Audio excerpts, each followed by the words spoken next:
Good morning. When we think of a hero, what do we imagine? Someone with super abilities, different hair, perhaps a cunning disguise. Maybe they can do things the rest of us cannot. Sit tight. Today we're going to learn about a true Jewish hero. Good morning. Hope everyone is well. I'm recording this Sunday night, 4th of July. I'm telling you that because back in 1976, a true hero of the Jewish people, Yoni Netanyahu, passed away. Who was he? So the name you might be familiar with, because the Netanyahu surname is surely anyone that has any knowledge of modern Israeli politics recognizes that surname. Well, because his brother Benjamin was the prime minister for years. In fact, there are some people in Israel who just never knew anybody else as their country's prime minister other than him. But who was Yoni? He's going to be our focus this morning. I called him a true Jewish hero. So when you think of a hero, what do you think of? Well, in modern times, everyone seems to be obsessed with having superpowers, things you can do. Yoni didn't have superpowers, yet he was quite remarkable. So follow along with me this morning as we learn a little bit about Yoni Netanyahu. Let me take you back. 1976, the day Yoni was killed. Yoni was in an operation to rescue Jews who had been kidnapped by Arab terrorists and flown to Entebbe.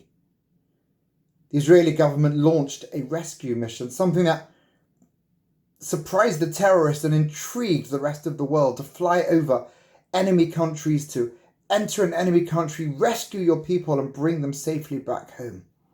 Tragically, after leading a successful operation, one soldier lost his life, and that was Yoni. He fell whilst rescuing fellow Jews, not people he knew, but people he loved, because we shared a common culture and heritage, similar traditions. We are one people. Now, it doesn't often look like we are one people. We're so divided, and it's so easy to find things that separate us.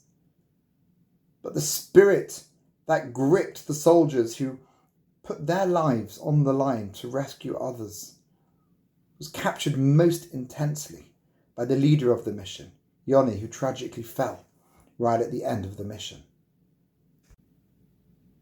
I want to read you something that he wrote back in July the 8th, 1964. Man doesn't live forever. He should put the days of his life to the best possible use. How to do this I can't tell you. I only know that I don't want to reach a certain age, look around me and suddenly discover that I've done nothing. I must feel certain that not only at that moment of my death shall I be able to account for the time that I lived. I ought to be ready at every moment of my life to confront myself and say, this is what I have done.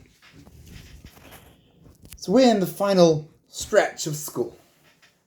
What happens at the end of school for every kid? You have exams, you get results, and that sort of, for some of you, tells you who you are, what you're good at. For others, you knew you weren't going to do well, so you don't expect anything. And for those at the very top of the game, it's like, okay, well, yeah, I didn't really work hard. It all comes easy for me.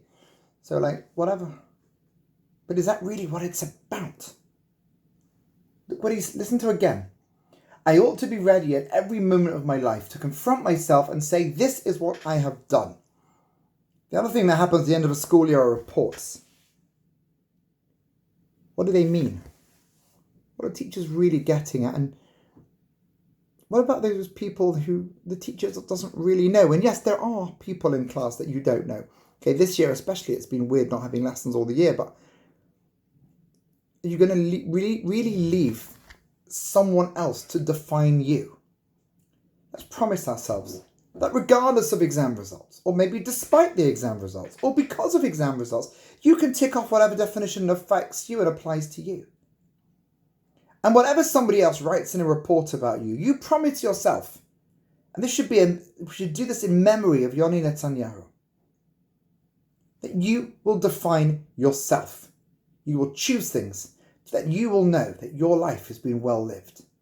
That you can look back at every stage and say, you know what, I made use of the time that I have. I didn't just wasted. I didn't kill time. There's no dead time. There's no free time. Time is used to be cherished.